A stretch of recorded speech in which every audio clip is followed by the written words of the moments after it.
প্রশ্ন ১। হজরত ইব্রাহিম আলাইসাল্লাম যখন তার প্রিয় পুত্র ইসমাইল আলাইসাল্লামকে কুরবানি করতে চাইলেন তখন আল্লাহর কুদরতে সেখানে কি চলে এসেছিল?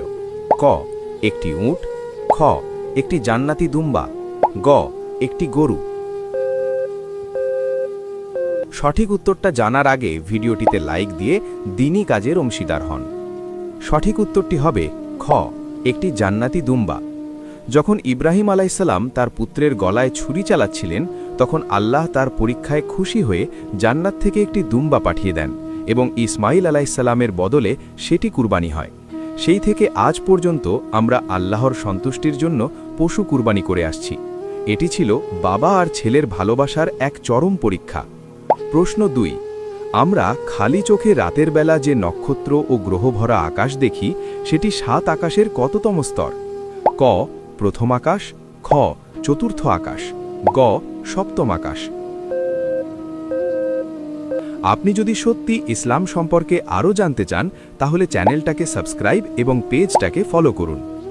সঠিক উত্তরটি হবে ক, প্রথম আকাশ। পবিত্র কোরআনে আল্লাহ বলেছেন, আমি নিকটবর্তী আকাশকে প্রদীপমালা দ্বারা সুশোভিত করেছি। বিজ্ঞানীরা কোটি কোটি নক্ষত্র আর মহাকাশ নিয়ে যা দেখছেন তা মূলত প্রথম আকাশের সামান্য অংশ মাত্র।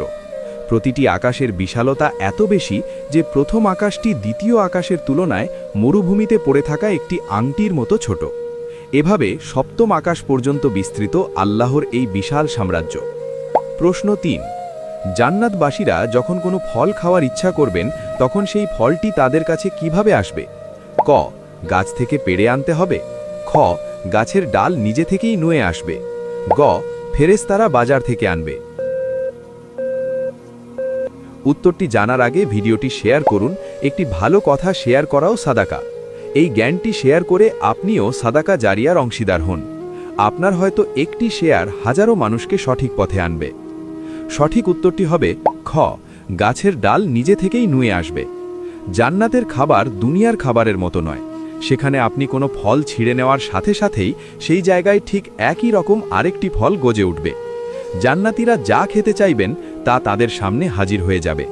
আপনি যদি সত্যি ইসলামকে ভালোবাসেন তাহলে কমেন্টে লিখুন আই লাভ ইসলাম। আপনি কয়টি প্রশ্নের উত্তর দিতে পেরেছেন কমেন্টে জানাবেন।